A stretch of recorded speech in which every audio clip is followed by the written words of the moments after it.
नमस्कार, मैं शारदा पांडे आसान ज़िंदगी किसी एपिसोड में आपका स्वागत करती हूँ।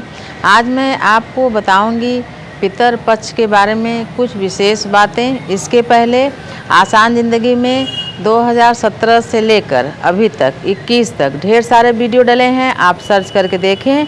उसमें बहुत विधिवत पितरों के बारे में, पितर पक्ष के बारे में, दान के बारे में बताया गया है कि जब अस्थि विसर्जन करते हैं तो उसमें आंवले का रस क्यों लगाया जाता है, इसके बारे में भी बताया गया है। जो अस्थि रहती है, हड्डी रहती है, उसमें आंवले का रस लगाने का क्या महत्व है, सब बताया गया है। आप देखें, अभी भी कुछ दिनों पहले ही अभी जो 2021 का जो पितर पक्ष है, इसके लिए भी वीडियो दी हूँ। और थोड़ी बहुत जो जानकारी है, जो हमारे नए यूजर हैं उनके लिए भी जानकारी दे रही हूँ कि पितर पक्ष इस बार 20 सितंबर 2021 दिन सोमवार से शुरू होके 6 अक्टूबर 2021 तक ये चलेगा।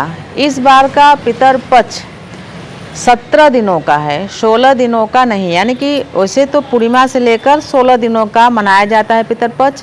इस बार 23 और 24 तारीख 2 दिन तृतीया तिथि होने के कारण पितर पक्ष 17 दिनों तक मनाया जाएगा।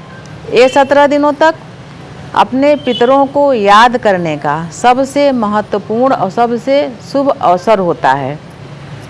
जैसा कि पिछली वीडियो में बताई हूँ कि ये जो 17 दिनों का है, वैसे सामान्यतः 16 दिनों का रहता है। इन दिनों में यमराज जी भी पितरों को मुक्त कर देते हैं धरती पर आने के लिए, और पितर अपने अपने लक्ष्य को, यानी अपने अपने घर को धरती पर उतर जाते हैं और वो देखते हैं उनके जो वंशज हैं उनके लिए क्या कर रहे हैं। कभी कभी जो आज के जो आधुनिक लोग हैं बोलते हैं पितर नहीं मानते हैं, या किसी और धर्म में जो नहीं मानते होंगे, जैसा भी कि हिंदू धर्म में पितर पक्ष का वैसे ही महत्व है जैसे कि बाकी सभी पर्वों का है। इस बार का जो पितर पक्ष है वो 16 दिनों के बजाय 17 दिनों का है। इसका कारण ये है कि तृतीया तिथि 2 दिन पड़ रही है, 23 और 24 तारीख, इसीलिए 1 दिन का बढ़ गया है। तो जो पितर पक्ष, जो हिंदू हैं, जो पितर पक्ष मानते हैं, उनके लिए ये किसी पर्व उत्सव से कम नहीं है। इसकी तैयारी पहले से ही शुरू हो जाती है। तो पितर आते हैं और ये देखते हैं। जिनके यहाँ पितर नहीं मनाया जाता, नहीं मानते हैं, तो पितर तो आते ही हैं धरती पर, अपने वंशजों से, अपने पुत्र पौत्रों से श्राद्ध लेने के लिए आते ही हैं। अगर उनको जल, तर्पण, भोजन, दान के माध्यम से नहीं दिया गया तो वो भूखे प्यासे ही लौट जाते हैं धरती से। यानी 15 दिन तक आसपास, अपने घर के आसपास किसी न किसी जीव, जानवर, किसी न किसी मनुष्य के रूप में आके भोजन प्राप्त करते हैं, जल प्राप्त करते हैं। जब हम तुलसी और पीपल में या एक परात से दूसरे परात में ही तस्मै स्वधा करके जब हम जल देते हैं, तर्पण करते हैं, तो उनको स्वतः ही अपने आप जल से तृप्ति मिल जाती है। कभी कभी क्या होता है कि किन्हीं किन्हीं के पुत्र नहीं होते तो अपने भांजे को, जैसे तमाम हमारे जो जान पहचान वाले हैं, उनको स्वप्न में जैसे उनकी नानी बोलती है हमको पानी चाहिए, तो पंडितों से पूछ के जाके उनके नाम से तर्पण करते हैं, पानी देते हैं। मान लो उनको पुत्र नहीं है तो ऐसा स्वप्न कभी आता है उनको पानी चाहिए।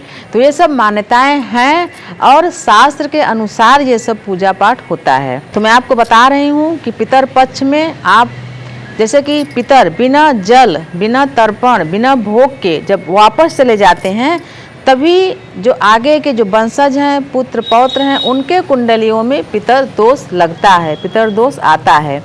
तो ऐसा ना करें।